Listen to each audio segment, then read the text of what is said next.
जय श्री कृष्णा दोस्तों, आप सबका स्वागत है आपके अपने चैनल ज्ञान खजाना में। और आज की वीडियो में सुनाने वाली हूँ होली की पौराणिक कथाएं। हिरण्यकश्यप दैत्यराज था। उसने कठोर तपस्या कर देवताओं से यह वरदान प्राप्त कर लिया कि वह न धरती पर मरेगा, न आसमान में, न दिन में मरेगा, न ही रात में।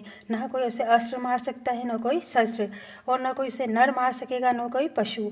यह वरदान पाकर वह खुद को अमर समझने लगा और अत्याचार करने लगा। वह खुद को भगवान कहने लगा और लोगों को उसे भगवान मानने पर मजबूर करने लगा। कोई उसके खिलाफ बोलने की हिम्मत नहीं कर सकता था। ऐसे में उसका स्वयं का पुत्र प्रहलाद, जो कि बालक ही था, वह उसके खिलाफ हो गया।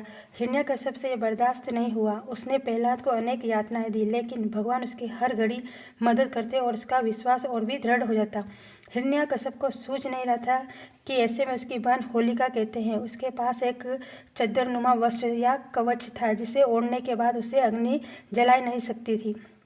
अब यह तय हुआ कि होलिका प्रहलाद को अपनी गोद में लेकर बैठेगी, वह अग्नि में समाप्त हो जाएगा। लेकिन यहाँ भी भगवान ने उसका साथ दिया। जैसे ही आँच प्रहलाद तक पहुँची, बड़े जोर का तूफान आया और होलिका के कवच ने प्रहलाद को ढक लिया।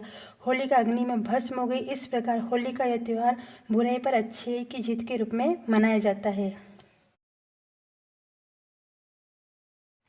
होली की दूसरी पौराणिक कथा है राक्षसी पूतना के वध की कथा। भी होली के इस पर्व से जोड़ी जाती है। कहते हैं कि जब कंस के लिए यह आकाशवाणी हुई कि गोकुल में उससे मारने वाले ने जन्म ले लिया है, तो कंस ने उस दिन पैदा हुए सारे शिशुओं को मरवाने का निर्णय लिया। इस काम के लिए उसने पूतना राक्षसी को चुना। पूतना बच्चों को स्तनपान करवाती, जिसके बाद वे मृत्यु को प्राप्त हो जाते। लेकिन जब उसने श्री कृष्ण को मारने का प्रयास किया तो श्री कृष्ण ने पूतना का वध कर दिया।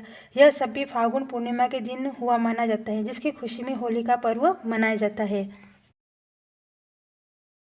होली की तीसरी पौराणिक कथा भगवान शिव और माता पार्वती से जुड़ी है। कथा कुछ यूं है कि माता पार्वती, जो कि हिमालय की पुत्री थी, वे भगवान भोलेनाथ को चाहने लगती है और उनसे विवाह करना चाहती।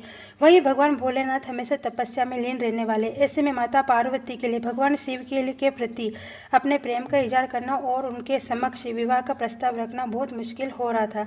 तब उनकी सहायता के लिए कामदेव आते हैं और पुष्प बाण के जरिए भगवान शिव शंकर की तपस्या को भंग कर देते हैं।